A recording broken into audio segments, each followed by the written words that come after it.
नमस्कार मित्रांनो, आपली शेती डिजिटल शेती या यूट्यूब चॅनल तुमचे स्वागत आहे। आज मंगळवार 27 फेब्रुवारी 2024।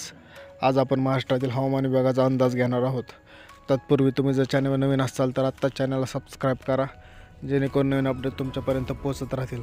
चला तर मग आजच्या व्हिडिओला सुरुवात करूया। मित्रांनो, आज महाराष्ट्रातील काही जिल्ह्यांमध्ये जोरदार असा वादळी वाऱ्यासह पावसाची शक्यता आहे आणि गारपीटही पडण्याची शक्यता आहे। त्यामध्ये जर आपण पाहत असाल तर मराठवाड्यामध्ये जर आपण पाहिले गेलो तर छत्रपती संभाजीनगरला जोरदार असा अवकाळी पावसाचा फटका बसताना आपल्याला दिसत आहे।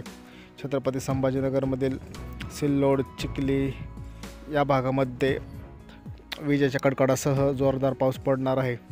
सोबतच चाळीसगावमध्ये सुद्धा आपल्याला पाऊस दिसत आहे। सोबत नाशिक जिल्ह्याच्या काही भागामध्ये सुद्धा आपल्याला आज अवकाळी पाऊस पडताना दिसत आहे। आज दुपारून या पावसाला सुरुवात होईल।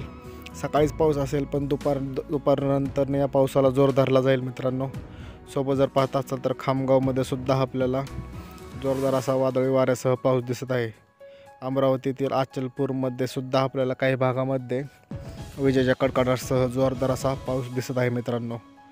सोबत आपण जर विदर्भात बघायला गेलो तर पूर्व विदर्भातील आणि पश्चिम विदर्भात थोडाफार पाऊस असणार आहे। त्यामध्ये भंडारा, गोंदिया जिल्ह्यामध्ये जोरदार वादळी वाऱ्यासह गारपीट होण्याची शक्यता जास्त आहे मित्रांनो। या भागामध्ये गोंदियामध्ये जोरदार असा पाऊस पडू शकतो। जर आपण स्क्रीनवरती पाहत असाल तर आपल्याला ते दिसेल मित्रांनो। सोबतच जर पाहायला गेलं तर यवतमाळ आणि वर्धा जिल्ह्याला सुद्धा अवकाळी पावसाचा पुन्हा एकदा फटका बसण्याची शक्यता आहे। वर्धा जिल्ह्याला सुद्धा गारपिटाची शक्यता दिसत आहे। जर आपण स्क्रीनवरती पाहत असाल तर आपल्याला दिसेल की वर्ध्यामध्ये सुद्धा काही प्रमाणात पाऊस पडू शकतो। सोबतच जर आपण पाहायला गेलो तर आपल्याला दिसेल की उत्तर महाराष्ट्राकडे जर आपण बघायला गेलो तर उत्तर महाराष्ट्रातील नाशिक जिल्ह्याला सुद्धा अवकाळी पावसाचा जोरदार असा फटका बसणार आहे। द्राक्ष उत्पादक शेतकऱ्यांना याचा जोरदार फटका बसू शकतो।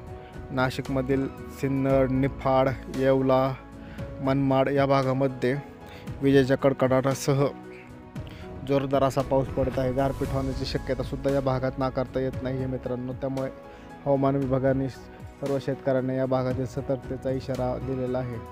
जर आपण स्क्रीनवर पाहत असाल तर आपल्याला दिसेल की छत्रपती संभाजीनगरमधील पैठणमध्ये सुद्धा आपल्याला विजेच्या कडकडाटासह जोरदार असा पाऊस दिसत आहे मित्रांनो। पुढील 2 दिवस मित्रांनो हा पाऊस असणार आहे। आज आणि उद्यासुद्धा हा पाऊस राहील। त्यामुळे हवामान विभागाने सर्व शेतकऱ्यांना काळजी घेण्यासाठी सांगितलेलं आहे। बाकी जर उर्वरित महाराष्ट्राचा विचार करायला गेला तर उर्वरित महाराष्ट्रात थोड्याफार प्रमाणात ढगाळ वातावरण राहील। पावसाची शक्यता त्या ठिकाणी फार कमी आहे। अधिक माहितीसाठी आपल्या चॅनलला आत्ताच सबस्क्राईब करा मित्रांनो। धन्यवाद।